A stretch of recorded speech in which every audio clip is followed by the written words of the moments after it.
for the Emancipation of Black People from Imperialism, a report to the Second World Congress of the League Against Imperialism at Frankfort, Germany, in July 1929.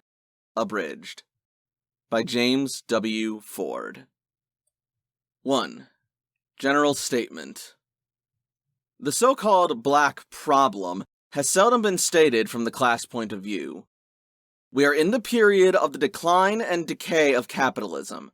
Capitalism and imperialism are undergoing rapid change because of this decline.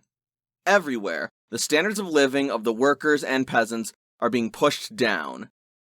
Millions of workers throughout the world are thrown out of employment by the capitalist system. In the shops and factories, on the farms, workers and poor farmers are being forced to work at an increased speed. This is done in order that the capitalist may take greater profits at the expense of the workers. The period of the decline of capitalism is of great significance to the working class and oppressed people, and is of very great importance to the black people in the various parts of the world. The future history of black people in this struggle for liberation, for political, social, and economic advancement depends on how we estimate the present period of imperialism, the concrete organizational tasks that we lay down in order to bring about this liberation. We must mobilize our forces for joint struggle with the world proletariat in the international struggle against imperialism. We have already seen the great struggles of the Chinese workers and peasants. We see rising waves of revolt and struggle in India and in China. We are witnessing great waves of revolt of the working class in the homelands of imperialism. Imperialism and the black people.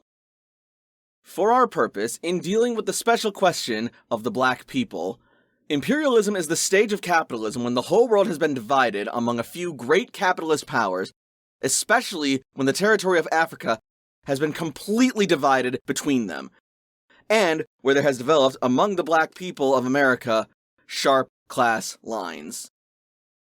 The war awakens black people.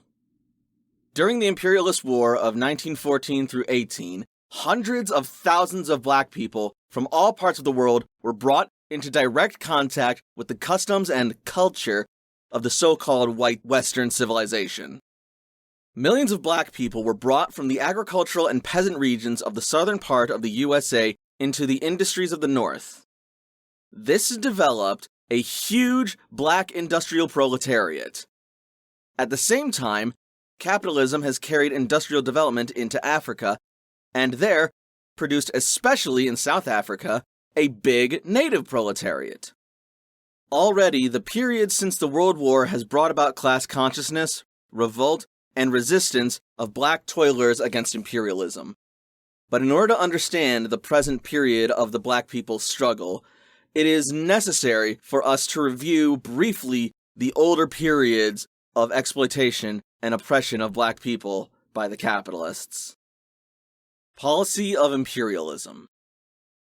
The economic and political enslavement of the black peoples has extended over a period of 300 years and may be divided into 3 stages.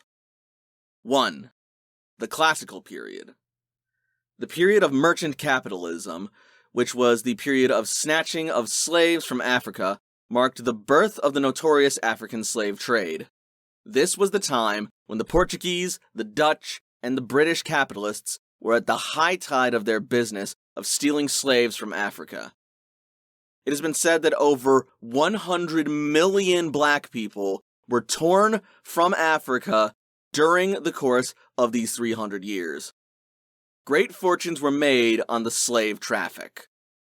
Profits ranged from 100% to 150% on the sale of slaves. The average price of slaves were, in 1840, $325, in 1850, $360, in 1860, $500. It was on the basis of slave traffic profits, including the rape of India, that England was able to lay the basis of the British Empire.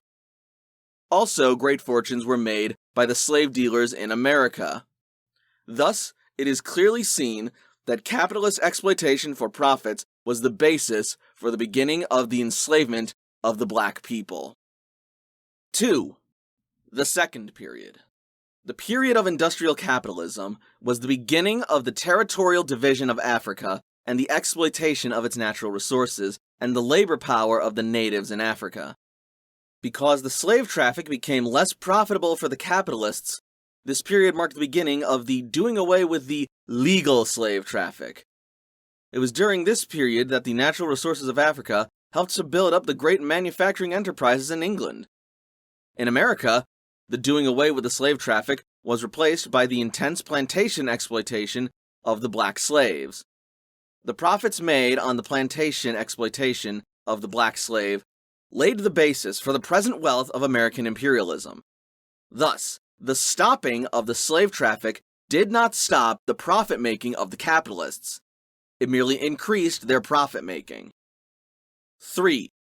The third stage. And this is the period that we are most concerned with, is the period of imperialism. This period marks the completion of the division of Africa by the main capitalist powers and marks the complete enslavement of its people. This period is also the period when the main capitalist powers are organized to fight each other for the redivision of Africa. It is a period also when the workers are being speeded up and exploited at a greater rate by the capitalists in order to make more profits. Hundreds of thousands and millions of black toilers are being thrown out of work. But at the same time, the black toilers everywhere are struggling against this extreme exploitation and oppression. Widespread revolt is spreading among black toilers in different parts of the world. The modern policy of imperialism. What is the policy of imperialism? Imperialism is holding the African colonies as countrysides for agricultural development. All the imperialists are hindering the industrial development of the country to this end. They are therefore carrying on a policy which perpetually hinders the advancement of the toiling masses. They actually exterminate the people by the thousands, killing the populations and destroying whole towns. Africa is a leading source of raw materials, a market center for extra capital investment. The markets and raw materials are becoming short. This is the main reason for the jealousy and rivalry between the various capitalist countries and is leading them to war. The native workers of South Africa. The great majority of the South African population is black. There are about 5.5 million of native black people and colored, and about 1.5 million of whites. The black people are the majority of the working class. There are 467,013, or about 70% black and colored workers, and about 167,073, or 23% white workers. In mining, there are over 300,000 black people to about 40,000 whites. In transportation, there are 40,000 black people and 66,000 whites. In the general production industries, there are 120,000 black people and 71,000 whites. In the Belgian Congo in 1919, in the gold, copper, and diamond mines, there were 31,000 native workers. In 1926, there were 61,000. In the Union of Katagu, there were 16,448 native workers.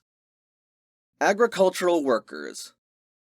In South Africa, the native and colored population may be divided as follows. 1. Natives on their own tribal lands, reserves, 51%. 2. Natives on European-owned lands, 34%. 3. Native workers in mines and cities, 14%. The agricultural output has gradually increased in South Africa. The export in 1910 was 9,500,000 pounds. In 1927, it was 22 million pounds. The number of dairy factories increased from 59 to 124 during the period of 1915 through 25. In Sierra Leone, Nigeria, and the whole west coast of Africa, there are vast agricultural developments. The same is true of the Belgian Congo. In South Africa, the native reserves form only 1/8 of the total land of the Union, and natives are not allowed to buy land outside of the reserves. Certain lands that were to be turned back to the natives are being given the white settlers, for example, large sections suitable for cotton growing in northern Transvaal. The existing reserves are totally insufficient for the natives. A large number of natives are compelled for this reason, and also because of taxation and the pressure of the native chiefs, who act as agents for the government, to go out and work in the white lands.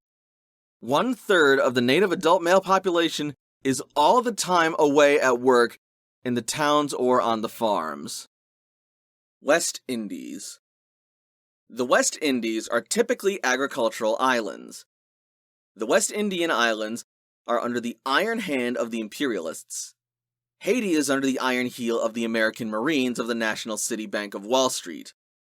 The independence of Haiti gained during the Haitian Revolution, when French domination was overthrown, has been completely nullified by the U.S. Marines. The people have been garroted and are being ruled by the American imperialists. The country, in spite of its natural richness, is in poverty, the like of which has not been seen since the days before the Haitian Revolution. In Trinidad, the natives are ruled by the iron hand of British imperialism. The workers are suppressed by the troops of the British Empire stationed there. In Guadeloupe, the same thing is true. Here, French imperialism keeps the workers and peasants down to the level of slaves. Here we find some kind of community improvement restored to. Natives at the point of bayonets of U.S. Marines, Haiti, are forced to build roads without pay. Black people in Haiti and Jamaica are conscripted for work on the sugar plantations of Cuba. They are taken to Cuba and forced to work for wages lower than the Cuban workers, and racial frictions are engendered between the imported natives and the workers of Cuba. Tactics in the struggle against imperialism. The struggle for liberation is found only through organization. Organization along class lines for class struggle. Our struggle is bound up with the struggle of the international proletariat, and we must line up in the international revolutionary class struggle the world over, by organizing our forces for joint struggle. It is necessary to follow a trade union program.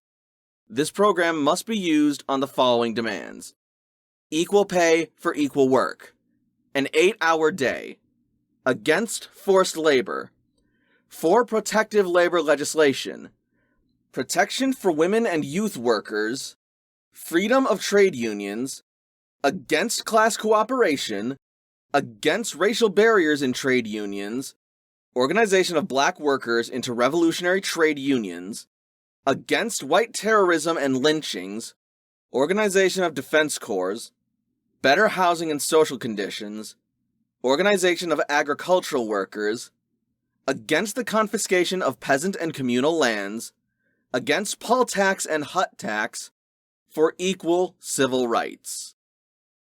Liberation movements. The liberation movements of black peoples take different forms in different countries. The main thing is that they must be initiated by the toiling masses of workers and peasants. The demands of the great bulk of the population must be the center of action. No liberation movement of black people can be helpful for the black masses unless the masses are the driving force. Liberation movements cannot play a decisive role in the liberation of the black people representing partial middle-class demands of the petty bourgeoisie and intellectuals. If the petty bourgeoisie and the intellectuals want to serve the masses, they must be the servants of the masses, and the masses must see that they are their servants. The program of liberation movements must also offer the masses real assistance in their desperate needs and conditions. For this, it is necessary to have a program. A program. Here we cannot outline any detailed program suitable for every country alike. Each country must work out a program on the basis of its local conditions. We can only point out a general direction. A. The land question. 1. Demand the return to black people of land formerly held by them. 2. The abolition of all taxes on land, poll, and hut taxes. 3. Demand support for agriculture such as seed, implements, stock, etc. 4. Repeal of land acts. 5. The establishment of agricultural organizations for poor peasants and the formation of farm laborers' unions. B. Civil rights. 1.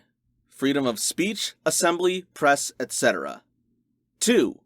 Abolition of pass laws. 3. Evacuation of imperialist soldiers from the lands of black people. 4. Abolition of peonage. 5. Abolition of Jim Crow laws and segregation. 6. Universal suffrage. 7. Abolition of caste systems and racial divisions. C. Taxation. The abolition of all forms of taxation that enslave and place great burden of debts upon the backs of the working population, including loans, custom regulations, in the hands of the imperialists, and the weighing down of the people with great revenue taxes. D. Education. 1. The elimination of illiteracy, the establishment of free universal education. E. Social conditions. 1. The elimination of ghetto life and conditions, black belts and residential segregation. 2. The elimination of congestion that is detrimental to health. 3. Proper hospitalization for children and especially for expectant mothers, free hospitals and free dispensaries. F. Labor conditions. 1. Establishment of labor inspection laws. 2. Abolition of child labor. 3. Establishment of full trade union rights. Ultimate aims of these tactics. These programs, the trade union and the liberation, are very closely connected with the struggle for self-determination, for native republics, for separation from imperialism and capitalism, and as such are direct blows at the very heart of imperialism, at the very heart of exploitation and oppression. Independence, self-rule, and self-determination in South Africa.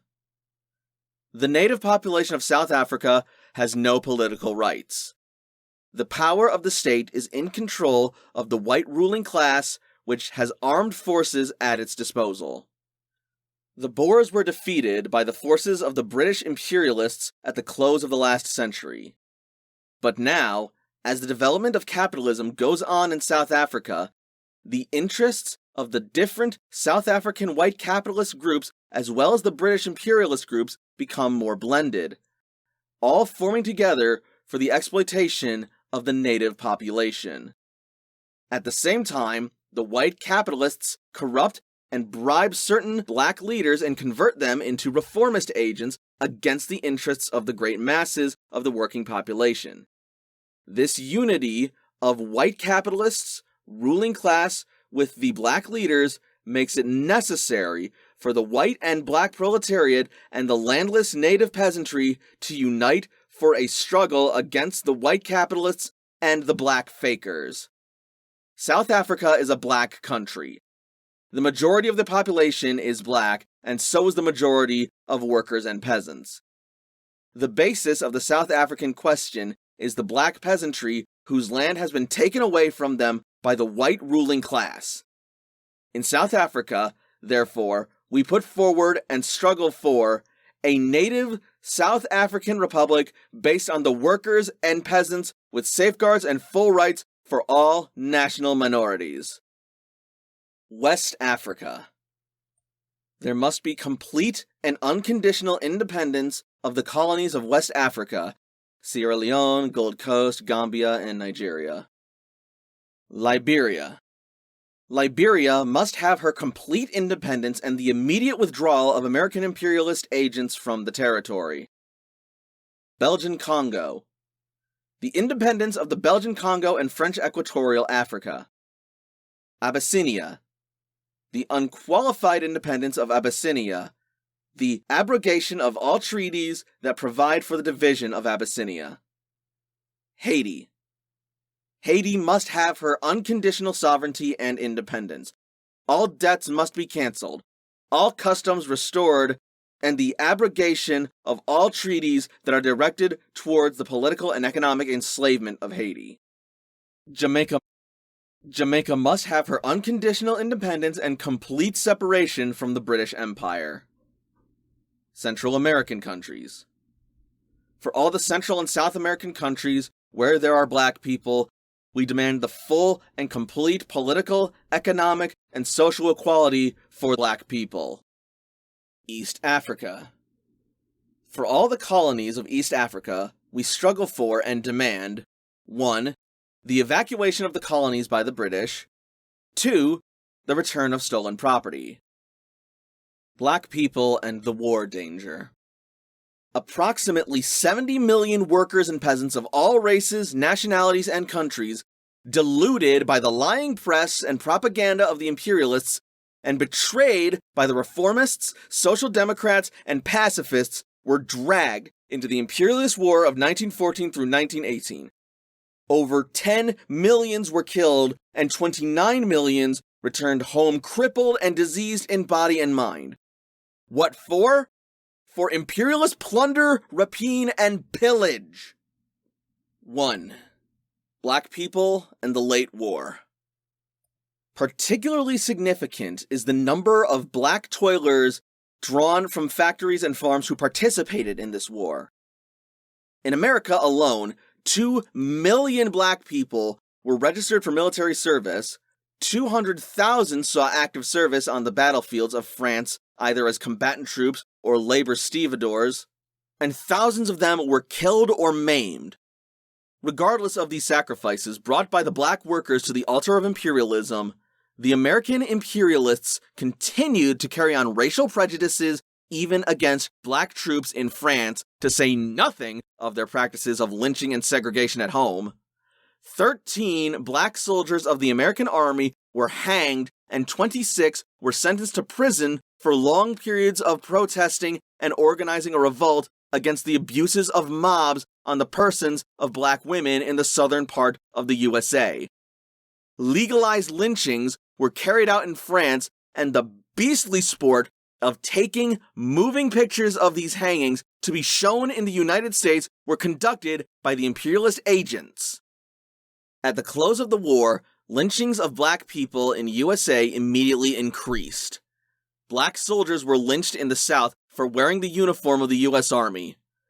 Fearful of the growing unrest among the workers in general, growing out of the awakening class consciousness of the working class as a result of experiences of war, race riots between black and white workers, causing the loss of many lives, partly to offset the growing class consciousness and militancy of the workers against the imperialists, were instigated in several of the large industrial centers of America by imperialist agents. In these riots, the militia forces were used against black people. These are only preludes to the pogroms that will be resorted to against the proletariat and toiling black people whenever, in an extreme crisis, the workers threaten the American bourgeoisie. Black people of the French colonies supplied 6 regiments of tens of thousands of troops for France's army. Over 30,000 lost their lives in the horrible slaughter. These black troops were France's shock troops. They walked into the mouth of death unflinchingly. Many thousands died from cold, being unaccustomed to the northern European winters.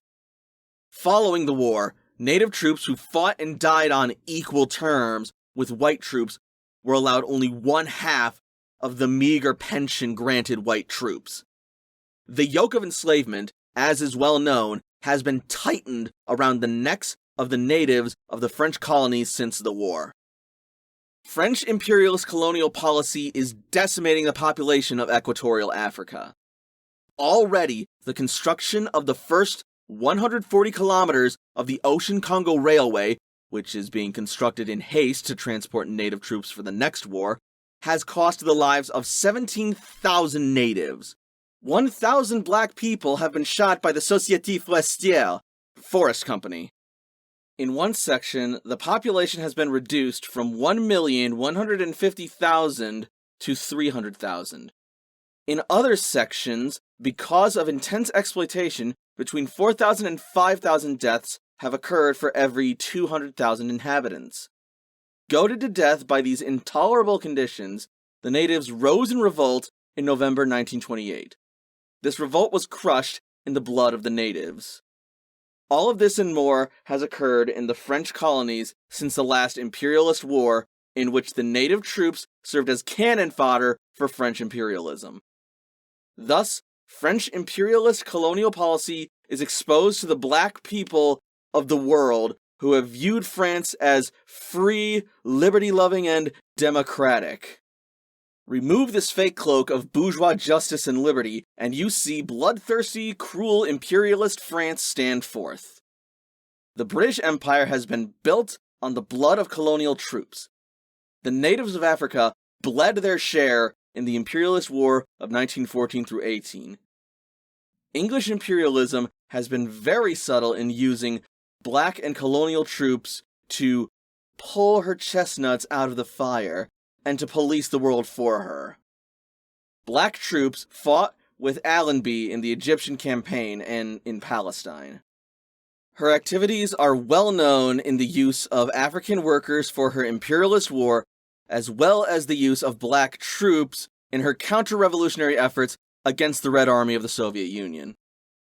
For all this, British imperialism is, at present, systematically, carefully, and cruelly pushing forward her program of exploitation and oppression of black people from the West Indies to South Africa. 2. Preparing black people for the next war. Notwithstanding all this, all these imperialist nations are pushing on their campaigns to prepare their black armies for the next war. Already, imperialist agents are spreading scientific propaganda to the effect that black troops are 80% more immune from poisonous gas than white troops, and therefore, France must counteract the highly developed chemical industry of Germany by creating a huge black army. Already, America is training black people in her military camps. France's black army is world-renowned. England, on the eve of battle, will conscript her black army. Fearful of class-conscious proletarians in their armies, and because of the dearth of white peasants to conscript, the imperialists, believing the black people backward, docile, and less liable to the influence of revolutionary propaganda than white troops, intend to use large numbers of black troops in their armies as cannon fodder, and, in case revolution breaks out amongst white troops at the front end, white workers at the rear, to use black troops to crush the revolutionary movement. Even now, black troops are being used to suppress the struggles of workers in France. England has plans to send black troops into China to suppress the Chinese Revolution. America uses black troops in Mexico. And finally, they are planning to lead hordes of black troops to throw against the USSR to attempt to crush the homeland, the fatherland of the proletariat and of the oppressed peoples. Black people must struggle against the next war. Black working men and women, join the struggle against imperialist war. Black working men and women, join the strike struggles of the workers. Black working men and women in the colonies, organize against imperialist war. Black troops, fraternize with the workers. Do not go against the workers. Young black soldiers in the barracks and reserve officers training corps and in the army, demonstrate against war. Black soldiers, organize, gain contact with black workers in the factories, expose petty bourgeois black politicians. Black soldiers, refuse to police the world for the imperialists. Black constabularies, refuse to go against your brothers for the imperialists. Black ex-servicemen, organize and demonstrate against imperialist war. Black workers and peasants, struggle against propaganda which creates pacifist illusions amongst the toilers. Black workers, peasants, and soldiers, turn the imperialist war into a civil war against your oppressors. Black soldiers, in the event of war, fraternize with the soldiers of the opposing armies. Down with race war! Long live the class war! Black workers, peasants and soldiers, defend the Soviet Union against imperialism. Only hand in hand with the international revolutionary proletariat in its fight against imperialism and capitalism can the black worker and peasant attain their freedom from political, economic, and racial oppression. International character struggle against imperialism. The black toilers are learning that their struggle for liberation and freedom has an international aspect and that it is bound up with the struggle of the workers and oppressed peoples of all lands. We have already pointed out how imperialism is penetrating Africa and bringing black people more and more within the clutches of their exploitation. We have pointed out the large investments that are being made in Africa, which are increasing as investments are threatened and weakened in India and China. The exploitation of the black people becomes one of the main links of imperialism. But the black people's struggle for freedom cannot be fought upon the basis of race or nationalism solely.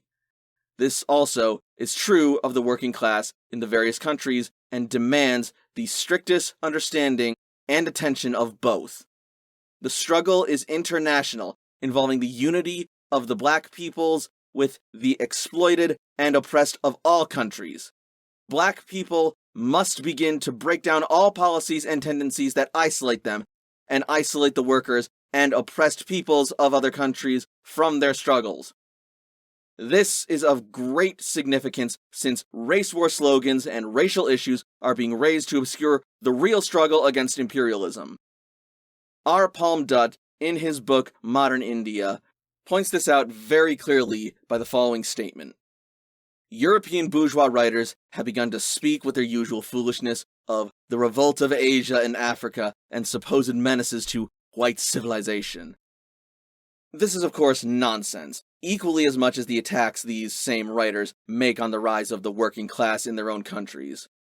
In either case, what is taking place is no mysterious menace or conspiracy, but a very simple process of millions of human beings endeavoring to free themselves from the existing subjection, a subjection that these same bourgeois writers would protest against very vociferously if placed under it themselves. The white civilization of which these writers speak does not mean the existence and livelihood of millions of workers and peasants in Europe who have their own problems to face, but means simply a certain system of subjection and exploitation established by force in Asia and Africa and established also over the workers and peasants of capitalist Europe. Besides, the American press is writing about the Red Peril, characterizing the Soviet Union as an enemy of white races and as leading the brown, black, and yellow peoples into struggle against white supremacy and the white civilization. But what these imperialists really fear is the class war. Down with race war! We must join the class war in which the liberation of black people will go hand in hand with the world movement of the working class and oppressed people against imperialism and capitalism. At the same time, the international working class must come to the full realization that its struggle is intimately bound up with the liberation movements of the black people, that they cannot successfully struggle against imperialism when imperialism is extending exploitation amongst the black peoples. We have already pointed out how certain sections of the working class follow a policy of chauvinism and even cooperate with the imperialists in the exploitation of black people. We have seen what the Labour Party of England in 1924 did regarding the colonies. We have already seen the passing of the recent Colonial Development Bill for Africa by the Labour Party, which has as its aim the extending of imperialist exploitation primarily amongst the colonies of Africa. Black toilers are beginning more and more to enter the international struggle into the labor movement, which has a revolutionary program against imperialism. We will join in international unity. Finally, the black toiling masses must realize that their struggle against chauvinism, against all discrimination, whether carried on by the imperialists or by social reformists, by backward elements in the labor movement, can only be overcome by their bringing their organized force into the struggle. We must have power that is represented by organization. The sooner we have power, the sooner we will be respected in all quarters. We must realize that our cry for equality, etc., will only be heard when we are organized. I beg my people in all lands and climes to organize their forces for a unified and combined struggle for liberation, for the overthrow of imperialism. Thank you for listening to this reading from the People's School for Marxist-Leninist Studies. Follow us on Twitter and Instagram. Join us on Discord and visit peopleschool.org to sign up for free classes.